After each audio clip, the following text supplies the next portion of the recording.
নমস্কার, আজকে আমি একটি আবৃত্তি করব। প্রশ্ন, রবীন্দ্রনাথ ঠাকুর। মা গো আমায় ছুটি দিতে বল, সকাল থেকে পড়ছি যে মেলা।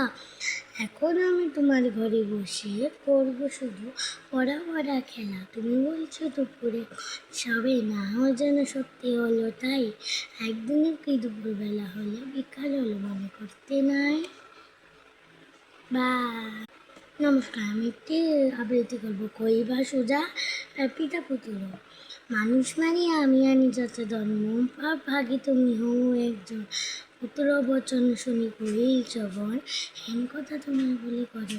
কোন শাস্ত্রে শুনিয়া খেয়ে কেহ তোমারে, প্রকৃত পাপ ভাগ লাগিবে পিতারে। অজ্ঞান বালক তোরে কি কহিব কথা, কবু পিতা পুত্র হয় পিতা। নমস্কার, বাই বাই।